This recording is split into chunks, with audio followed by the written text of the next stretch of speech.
नवी मुंबईमधील उरण पोलिसांनी एका 25 वर्षीय महिलेला आणि तिच्या 35 वर्षीय प्रियकराविरोधात गुन्हा दाखल केलाय।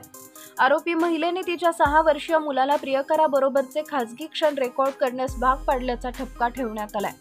चॅनलवरती नवीन असाल तर MM मराठी न्यूजला जरूर सबस्क्राइब करा। पोलीस अधिकाऱ्यांनी दिलेल्या माहितीनुसार या महिलेने तिच्या प्रियकराविरोधात बलात्कार केल्याची तक्रार पोलिसांकडे दाखल केली। या प्रकरणाच्या सुनावणी दरम्यान एक व्हिडिओ कोर्टात पुरावा म्हणून सादर करण्यात आला। हा व्हिडिओ त्रयस्थ व्यक्तीने शूट केल्याचं कोर्टातील न्यायाधीशांच्या लक्षात आलं। कोर्टाने या महिलेला व्हिडिओ कोणी शूट केला याबद्दल विचारले असता महिलेने हा व्हिडिओ तिच्या मुलानं शूट केल्याचं सांगितलं। कोर्टाकडून या मुलाची फेर तपासणी घेतली असता त्याने काकांच्या म्हणजे महिलेच्या प्रियकराच्या सांगण्यावरून मी हा व्हिडिओ शूट केला असं सांगितल्याची माहिती पोलीस अधिकाऱ्यांनी दिली।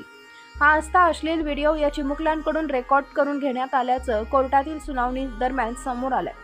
कोर्टासमोर आरोपीला जामीन देण्यासंदर्भातील याचिकेची सुनावणी सुरू असताना हा खुलासा झाला। त्यानंतर कोर्टाने पोलिसांना या व्यक्तीविरोधात गुन्हा दाखल करण्याचे आदेश दिले। खरंच आजकालच्या माणसांचे विचार आणि त्यांची वागणूक कुठल्या थराला गेलेली आहे आपण याचा विचारही करू शकत नाही।